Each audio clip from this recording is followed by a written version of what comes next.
Hi friends, ముందుగా మనం కల్కి మూవీ రివ్యూ రేటింగ్ తెలుసుకోబోయే ముందు ఛానల్ని సబ్స్క్రైబ్ చేసుకోండి. ప్రభాస్ అభిమానులు మరియు సినీ అభిమానులు ఎంతో కాలంగా ఎదురు చూస్తున్న ప్రభాస్ నటించిన కల్కి 2899 AD సినిమా ప్రేక్షకుల ముందుకు వచ్చేసింది. ఎన్నో భారీ అంచనాల మధ్య ఈ సినిమా విడుదలైంది. ట్రైలర్ చూశాక ఈ అంచనాలు ఇంకా పెరిగాయి. ఈ సినిమా ఇప్పుడు ఎలా ఉందో చూద్దాం. స్టోరీలోకి వెళ్తే భైరవ ప్రభాస్ కాంప్లెక్స్లోకి వెళ్ళి ఉండిపోవాలనుకుంటాడు. అక్కడ అన్ని సదుపాయాలు ఉంటాయి, అందుకే అక్కడ ఉండాలి అనుకుంటాడు. ఆ కాంప్లెక్స్లో సుప్రీం యాక్సింగ్ అంటే కమల్ హాసన్ అక్కడుండి ప్రపంచాన్ని ఏలుతాడు. అతనికి ఒక పెద్ద సైన్యం ఉంటుంది. ఈ భూప్రపంచంలో ఎటువంటి సదుపాయాలు ఉండవు. కాశీ పట్టణంలో కూడా ఎటువంటి సదుపాయాలు వనరులు లేకుండా ఉంటుంది. శాంబలాలో కూడా పరిస్థితి అలాగే ఉంటుంది. కల్కి రూపంలో వాళ్ళని కాపాడటానికి కల్కి వస్తాడని అందరూ నమ్ముతారు. సుమతి అంటే దీపికా పదుకొనై తనకి పుట్టబోయే బిడ్డ కల్కి అని యాసిన్కి తెలుస్తుంది. సో యాసిన్ సుమతి మీద నిఘా పెడతాడు. అది తెలుసుకున్న సుమతి కాంప్లెక్స్ నుంచి తప్పించుకుంటుంది. దాంతో సుమతిని తన కాంప్లెక్స్కి తీసుకురావాలని సైన్యానికి ఆదేశాలు జారీ చేస్తాడు. కల్కిని మోస్తున్న సుమతిని రక్షిస్తానని అశ్వత్థామ మాటిస్తాడు. అంటే అమితాబ్ బచ్చన్ సుమతికి మాటిస్తాడు. యాసిన్ మనసులో భైరవతో మాట్లాడి 5 మిలియన్ బౌంటీని ఇస్తామని చెప్తారు. ఇందుకోసం భైరవ సుమతిని తీసుకొని రావాలని, ఆ తర్వాత కాంప్లెక్స్లోకి వెళ్ళాలని నిర్ణయించుకుంటాడు. భైరవ సుమతిని ఎలా తీసుకొచ్చాడు, కాశీ శంబల నగరాన్ని ఎలా కాపాడారు, అశ్వత్థామ సుమతిని ఎలా కాపాడాడు, సుమతి ఎలాంటి పరిస్థితులను ఎదుర్కొంది, ఇవన్నీ తెలియాలంటే మీరు సినిమా చూడాల్సిందే. ఒకసారి సినిమా రివ్యూ చూద్దాం. సినిమా విడుదలకు ముందే సినిమా బాగుంటుందని అందరికీ తెలుసు. కానీ సినిమా ఎంత బాగుంటుందో అని తెలుసుకోవడానికి ఇన్నాళ్ళు ఆసక్తికరంగా ఎదురు చూశారు. దాదాపు 4 సంవత్సరాలు కష్టపడి ఈ సినిమాని డిజైన్ చేశారు. ఇక్కడ గుడ్ న్యూస్ ఏంటంటే వాళ్ళు పడిన కష్టం అంతా సినిమాలో కళ్ళకు కనిపిస్తుంది.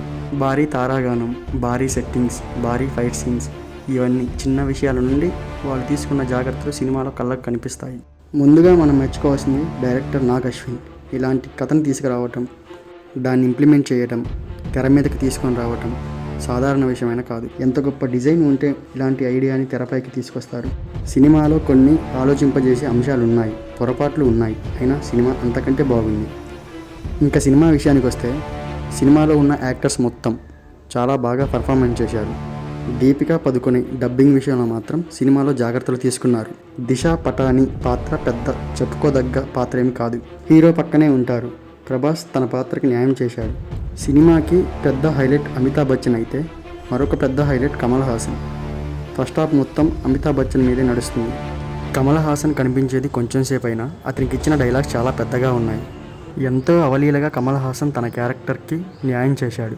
దీపికా పదుకొనై కూడా తన పాత్రకి బాగా న్యాయం చేసింది. శోభన, రాజేంద్ర ప్రసాద్, తమిళ నటుడు పశుపతి, మలయాళం హీరో అన్నా బైన్, బ్రహ్మానందం, మాలవికా నాయర్, ఇలా చాలామంది ఉన్నారు. వాళ్ళంతా కూడా తమ పాత్రలకు న్యాయం చేశారు. బుజ్జి పాత్రతో కీర్తి సురేష్ వినిపించారు. వీళ్ళందరితో పాటు అతిథి పాత్రలో కనిపించే కొంతమంది కూడా ఉన్నారు. అందులో నటులు, డైరెక్టర్స్ కూడా ఉన్నారు. వాళ్ళందరూ ఎవరు అనేది మీరు తెర మీద చూస్తేనే బాగుంటుంది. సంతోష్ నారాయణ్ అందించిన పాటల కంటే కూడా బ్యాక్గ్రౌండ్ మ్యూజిక్ చాలా బాగుంది. పాటల విషయంలో ఇంకొంచెం జాగ్రత్త తీసుకుంటే బాగుండేమో అనిపిస్తుంది. ప్రభాస్, దిశా పటాని మధ్య వచ్చే సాంగ్ అవసరం లేదేమో అనిపిస్తుంది. టెక్నికల్గా సినిమా చాలా బాగుంది. Set designing, cinematography, action scenes designing చేసిన విధానం, కాస్ట్యూమ్స్, వీటి గురించి వంక పెట్టడానికి లేదు. కానీ సినిమాలో ఇంకొన్ని విషయాల గురించి బాగా చూపిస్తే బలంగా ఉండేది. సుమతి కథ ఏంటో చూపించలేదు. అసలు తను ఎక్కడి నుంచి వచ్చి ఉండేది అని చూపిస్తే బాగుండేది. అసలు భైరవ కాంప్లెక్స్లోకి ఎందుకు వెళ్ళాలి అనుకుంటున్నాడు అనే కారణాన్ని బలంగా చూపించలేదు. కొన్ని చోట్ల సినిమా స్పీడ్ తగ్గినట్లు ఉన్నా కానీ స్క్రీన్ ప్లే మళ్ళీ వెంటనే ఫాస్ట్ అవుతుంది. ఎడిటింగ్ విషయంలో కూడా కొంచెం జాగ్రత్తలు తీసుకుంటే బాగుండేది. కొన్ని సీన్స్ అర్థం కానట్లు అనిపిస్తాయి. ఈ విషయంలో ఇంకా జాగ్రత్తలు తీసుకుంటే బాగుండేదేమో అనిపిస్తుంది. మొత్తానికి cinema final review and tag line చూద్దాం. ఇంకా సినిమాకి హిట్ టాక్ తప్ప వేరే టాక్ వచ్చే ప్రసక్తే లేదు. పెద్దవాళ్ళ నుండి చిన్నవాళ్ళ దాకా ఈ సినిమాని అందరూ చూస్తారు. అందరికీ నచ్చే అంశాలు ఇందులో ఉన్నాయి. ఎంత ఎక్స్పెక్టేషన్ పెట్టుకొని వెళ్ళినా కూడా ఈ సినిమా అస్సలు నిరాశపరచదు.